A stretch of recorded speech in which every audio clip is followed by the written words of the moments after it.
Բարի վերադարձ առաջին ծրագիր, շարունակում ենք մեր եթերը եւ այսօրվա մեր առավոտը շատ մշակութային է եւ տեղափոխվում ենք հիմա էլ Թատեր աշխարհ։ Եվ այսպես Գյումրու Ստեփան Ալիխանյանի անվան տեխնիկային թատրոնում պրեմիերա է։ Այն մկների ժողովը ըստ Աթաբեկ Խնկոյանի։ Խնկո ապերը իր մկների ժողովը ստեղծագործությունում նկարագրել է Մկստանը, որտեղ սով էր, իսկ պատճառը Լկստան կատուն էր։ Պիեսը եւ բեմադրությունը Լևոն Կաժոյանի։ Եվ այսօր մեր տաղավարում են Գոհար Հակոբյանը եւ Արտուր Բեկջանյանը։ Բարի առավոտ։ Բարի լույս։ Բարի լույս։ Ոնց եք։ Լավ, շնորհակալություն։ Ձեզ մոտ բաց լինել ուղղակի հնարավոր չէ։ Մեր Արտուրին վերադարձել վերել եք Սարերից, Ձորերից։ Անգամ ուրիշ պրոյեկտով եմ եկել, բայց ձեր մոտ գալը միշտ լավ է, էլի ոնց որ կգամ։ Ինչ լավ է, ինչպես ասում են, այո։ Պատմենք։ Կարճան սկսի։ Այս տարի Ստեփան Ալիխանյանի անվան տեխնիկային թատրոնը նշում է իր ստեղծման 90-րդ տարեդարձը եւ այդ տարեդարձին ընդառաջ մենք ունենալու ենք պրեմիերա այն մկների ժողովը ըստ Աթաբեկ Խնկոյանի մկների ժողովը Արագի եւ պրեմիերան տեղի ունենալու մայիս 24-25-ին ժամը 12:00-ին պիտի նշեմ, որ ամսի 24-ի տոմսերն արդեն սպառված են եւ մեր փոքրիկ հանդիսականի, ինչպես նաեւ բոլորին հրավիրում ենք ներկայացումը դիտելու ամսի 25-ին դարձյալ ժամը 12:00-ին։ Սովեր Մկստան, հա, պիես, գործ, առակ, չգիտեմ, պատմություն, որը ամեն անգամ ներկայացվում է եւ այդ ամեն անգամը ներկայացվելուց քեզ թվում է, որ հենց նոր է գրվել ու հենց այսօրվա մասին է։ Սա էր պատճառը, որ որոշեցինք անդրադառնալ։ Այո, հենց դա էր պատճառը։ Այն մկների ժողովը այս ներկայացման, ինչպես նաև առակի հիմքում ընկած է այն միտքը, որ այս կամ այն հարցի մասին խոսելը, տարբեր հարցեր բարձրաձայնելը միայն խնդրի լուծում չէ, այդ լուծման համար պետք է նախաձեռնող լինել, պետք է խիզախություն դրսևորել եւ իհարկե միասնականություն, այո, եւ աշխատել եւ կոնկրետ քայլեր անել խնդրի լուծման համար։ Արթուր, քո կերպարով։ Եվ ինչով է ներեցեք այս խնդիրը այսօր արդիական, ինչ հասարակության մեջ մի այսպիսի ներեցեք այս բարի համար արատավոր բան է արմատավորվել, որ ինչ որ հարցի մասին բարձրաձայնվում է, բոլորը իրենց կարծիքն են հայտնում, այո։ Այդպես է։ Ակտիվ քննարկում են բոլորը այս կամ այն հարցի շուրջ, բայց ցավոք լուծում չի տրվում։ Բայց մեզ մոտ ինչն է տարբերությունը առակի համեմատ, որ մեզ մոտ լուծում գտնում ենք մենք ինչ առումով, եթե առաքում խոսվում է կատվի վզին այդ զանգը կախելու մասին ու ոչ ոք չի համարձակվում այդ զանգը կախել, բայց մեզ մոտ լուծումը տրվում է այն իմաստով, որ վերջապես գտնվում է այն մեկը, ով կատվից ավելի ուժեղ է ու կարողանում է վերջապես զանգը կախել այդ կատվի վզին ու այս դեպքում արդեն շունն է։ Շուներ կա։ Այո, շուներ կա։ Խելացի լուծումներ ենք տվել։ Մարմնավորում եմ Բյուզանդանունով տենց ցնդած վետերան պիզա մուկ։ Հետաքրքիր տեսակ եք տվել, ինչն է հետաքրքիր, որ ամեն դերասան, ամեն դերակատար հատուկ շեշտված տես ծծում մի քիչ գրոտեսկի տանող տեսակներ են բերել, ու այդ տեսակները, որ երեխան տեսնում է, էլ ավելի հետաքրքիր է դառնում ներկայացումը։ Դերասանական առումով եմ, որ մեզ համարել էր սա նորություն, երիտասարդ ռեժիսոր, ընկեր նաև ու իրար հետ sense համերաշ չզգացինք էլ թե ոնց անցավ, չգիտի process-ը ոնց անցավ, միզանսցենը ոնց դրվեց, ու այդպես հաճելիորեն ամսի 24-ին խաղալու ենք։ Ներկայացումը տեխնիկներով է ամբողջ։ Այո, Լևոն Կաժոյանը ի սկզբանե որոշել էր, որ այս ներկայացումը լինելու է զուտ տեխնիկային ներկայացում եւ չկա ոչ մի կենթանի պլանով դերակատարում եւ կարծում եմ շատ ստացված գեղեցիկ գունեղ ներկայացում է։ Նկարչական ձևավորումը Կարեն Թովմասյանինն է, շատ գեղեցիկ է, ձեզ ենք հրավիրում, կարող եք ներկա գտնվել, եթե ժամանակ ունենաք եւ դիտել ներկայացումը։ Բոլոր ցեղերը լավ են աշխատել, նկարչականը շատ լավն է, արհեստանոց, արվեստանոց, եւ երաժշտական ձևավորումն է,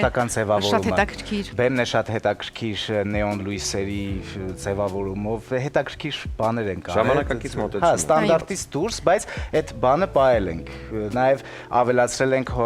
Հովանես Թումանյանի, հա, Սուտիկ Ոսկանը հեքիաթի զուգահեռներ զուգավորել ենք բան, կերպար կա, որ ինքը հենց լորեցու կերպար է, իմը կոնկրետ այերով խոսում վերջում, տես լորեցու շունչ ենք նայել, տվել խառնել ենք մի լավ բան, հուսանք ստացել ենք ու հաճույքով ենք խաղալու, հաճույքով սպասելու ենք մեր փոքրիկ հանդիսատեսին։ Ինչու ոչ նաև մեծ հանդիսատեսին։ Շատ հավես է, իսկ ինձ հավես է, այո, արդեն լորեցու հետ մտավ նաև մեր եթեր, ինձ հետաքրքիր է կմտնի հիմնական խաղացանք թատրոնի։ Իհարկե։ Հա, բնականաբար։ Մենք ինչ ներկայացում արել ենք պրեմիերա է եղել, այնուհետև ինքը դարձել է խաղացանկայի։ Դեռ դեպք չենք ունեցել, որ ասենք հանձնում լինի, ներկայացումը չխաղանք, փակվի, նույնիսկ մենք տեխնիկային թատրոնում ներկայացում ունենք, ոսկե ճուտիկը քանի տարի են խաղում։ Արդեն 30 եւ ավելի տարիներ բեմում է այդ ներկայացումը։ Հա։ Բնականաբար մկների ժողով ինքը այն գործն է, որի մեջ արծացվում է հենց արդիական թեման եւ ավելի շատ ուղղված են այս առակները մեծերին, քան փոքրերին։ Այո։ Բայց քանի որ սա ներկայացնում է նաեւ տեխնիկային թատրոնում եւ տեխնիկների միջոցով, ուզում եմ հասկանամ երեխաների համար ինչքանով ենք մատչելի դարձրել, որովհետեւ ամեն դեպքում, եթե սա ուսուցողական ու խրատական մեծերի համար, ապա երեխաների համար սա հեքիաթ է։ Դուք ես հարցին պատասխանում։ Տեսեք, այնքան է ամեն ինչ չենք զարմանում արդեն երեխան էլ նույն ձև, ասենք, չգիտեմ, պլանշետ, հեռախոս, մուլտֆիլմ եւ այլն, գալիս է տեխնիկային թատրոն, երեխան տեսնում է տեխնիկ, որը ուրիշտեղ ցավոք սրտի չի կարող այլևս տեսնել։ Վաղուց արդեն տեխնիկներով բակերում չեն խաղում կամ ալտերնատիվ մի ուրիշ բան չկա, իսկ այստեղ նաեւ տեխնիկավարությունը այնքան հմուտ է, ասենք, երիտասարդներ ենք բեմում մեծերի հետ, բայց մեր մեծ արտիստները, մեր վաստակաշատ արտիստները մեզ միշտ ուղեկցում են, սովորեցնում են, սխալի վաղ շտկում են, այսինքն այնքան հմուտ է տեխնիկային արվեստը, որ երեխան վստահ եմ, որ կլանենք ուշադրությունը, կներգրավենք այդ հեքիաթի մեջ։ Միշտ մեր մոտ ներկայացումը դա տոն է, առանձին հեքիաթ է ու մենք շատ սիրում ենք մեր փոքրիկներին։ Ուրա։ Մանկական ստեղծագործությունները առասարակ երբ մենք ընթերցում ենք, շատ տարբեր տարիքում իրանք լրիվ ուրիշ մեսիջ են մեզ տալիս։ Նույն ստեղծագործությունը տարբեր տարիքում տարբեր բան են ընկալում։ Ինձ հետաքրքիր է հիմա երբ այս տարիքում դուք լրիվ նորովի անդրադառնում եք այս ստեղծագործությանը, ինչ է ձեզ տալիս, ինչ եք վերցնում։ Իմաստային առումով, եւ Թեպետ որքան էլ մենք փորձել ենք քաղաքականություն չմտցնել այստեղ, բայց ամեն տարիքային շեմ ճիշտ է իրեն հասանելին է վերցնում ու կարծում եմ, որ մեծահասակները դիտելով այս ներկայացումը անպայման այստեղ քաղաքական կոնտեքստ են տեսնում ու հանձին կատվի տեսնում են այն իշխող ուժը, որը ճնշում է իրենից ավելի ցածրերին, ավելի թույլերին ու չգիտեմ, որքան էլ պատտվենք, փորձենք խուսափել, բայց ինքս ես տեսնում եմ քաղաքականություն այդ ամեն ինչի մեջ։ Դե գիտեք ոնց, ամեն դա ժամանակահատված, հա, մեր մեծերը գրել են հենց այդ կոնկրետ ժամանակահատվածի խնդիրների մասին, բայց նրանք այնքան հզոր են իրենց արվեստում, որ իրենց գրվածքները կոնկրետ չեն, միշտ են, որովհետև այդ խնդիրները, որոնք այն ժամանակ եղել են, միշտ էլ կան, այսօր էլ կան եւ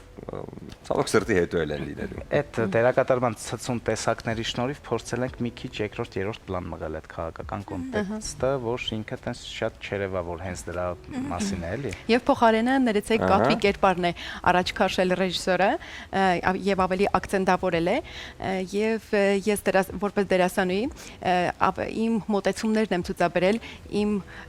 կերպարը յուրովի եմ մարմնավորել ու պատկերացրել եմ, որ սա այն կատուն է, որը ավելի ծեր է, նա քայլում է լուր, անշարժ, ծանրաքայլ ու մկները չեն իմանում իր գալուստի մասին ու հենց սարսափը դրանում է կայանում։ Շատ չբացենք։ Այո, կան այս 24-ին ժամը 12-ին։ Հասկանանք ինչ է հաջորդիվ ներկայացվելու թատրոնում, որովհետև թատրոնը անընդհատ աշխատող զարգերակ է։ Մի գործն եղավ, ուրա տոնեցինք, անցանք առաջ եւ հաջորդանք։ Այս տարի նշում ենք նաեւ Ավետիք Իսահակյանի ծննդյան 150-ամյակը։ Այդ Հոբելյանի արթիվ թատրոնում փորձեն ընթանում, մենք փորձում ենք նուկիմ քաղաքի խելոքները, մեզ մոտ վերափոխվել է հեքիաթը, դարձել է բնականաբար պիես եւ վերանվանվել քաղաքի խելոքները։ Եվ համատեղ փորձեր ընթանում սեղանի շուրջ ռեժիսորն է Անի Մարգարյանը, Մայր Մկրտչյան, Հովանես Թումանյան, Հովանես Շիրազ, Ավետիք Իսահակյան, այդպես կապել ենք իրար։ Պիեսը, հեքիաթը, սկզբում մեր մեծերն են եւ շատ չբացենք։ Իսկ դա երբ կլինի մոտ։ Մեկ ամսից հուսամ մինչև սեպտեմբեր, հոկտեմբեր հաստատ, բայց ով գիտի, միգուցե ամիս ու կես հետո արդեն պատրաստ լինի։ Ուղղակի երկար ընթացքը կապված է տիկնիկների պատրաստման process-ի հետ, որը բավականին մեծ աշխատանք է պահանջում իրենից։ Չշտապենք։ Շատ հաճելի է, որ նմանատիպ իհարկե գործեր եք անում, հատկապես փոքրիկների համար, որովհետև մենք այսօր ցավոք սրտի մեծերով այնպիսի բաներ ենք անում, որ երեխաների հեքիաթը կորում է մեր իրականության մեջ եւ նրանք այդ հեքիաթը փնտրում են արդեն պլանշետներում։ Բայց հեքիաթը իրականում մեր կողքին է, թատրոնի, մշակույթի ու արվեստի միջոցով է հասանելի դառնում։ Բրավո, թող այս հեքիաթը շարունակական լինի ձեր կրթօջախում, ձեր մշակույթի օջախում եւ համոզված եմ ավելի շատ կլինեն հանդիսատեսը, որովհետեւ ես հիշում եմ, երբ որ փոքր էի, իմ մանկության ամենավառ հիշողություններից էր թզուկի երգը, որը ես տեսել եմ շատ փոքր հասակում տիկնիկային թատրոնում եւ կարծում եմ մինչեւ հիմա էլ այդ ներկայացումը դեռ խաղում են։ Եվ դա իմ մանկության ամենավառ հիշողությունն էր, որտեղ ես բեմում տեսնում եմ տիկնիկները, ովքեր խոսում էին ու ինձ թվում էր իրանք ինձ հետ են խոսում։ Սա շատ կարևոր է։ Դուք շատ կարևոր գործ եք անում։ Ինչպես ասում են, նիպուխը նիպիրա, մասնագիտական, հա, լեզվով եւ թող հաջողություն ուղեկցի ձեզ բեմում եւ բոլոր աշխատանքներում։ Ձեզ նվիրենք Էջևանի Սափորը, որպեսզի լավ տրամադրություն լինի, հետո օրը նշեք արդեն ներկայացումից հետո եւ իհարկե զվարճալի ու հետաքրիր օրեր անցկացվեն բեմում։ Նաեւ ուզում եմ ձեզ տալ էմոցիաներ, որովհետեւ դուք երեխաներին տալիս եք էմոցիաներ, իսկ դա շատ կարևոր է։ Սրանք իհարկե բացիկներ են, որոնք նախատեսված են շատ սիրելի մարդկանց նվիրելու համար։ Արտուր, ես գիտեմ, որ դու քանի որ շատ կարևոր քայլի արժև ես կանգնած, ճանապարհին ես կանգնած, քեզ նվիրեմ Հայկոյի երգի խոսքերից մեկը՝ սիրում եմ քո աչքերում, սերն իմ սիրուն է։ Սա կնվիրես բնականաբար Անպայման։ Այն կախարդական էակին,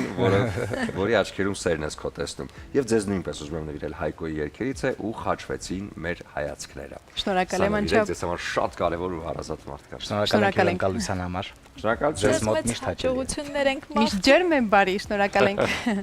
Եվ Կլինի կարճատև դադար մեր եթերում, որից հետո կվերադառնանք եւ կամփոփենք այսօրվա առավոտը։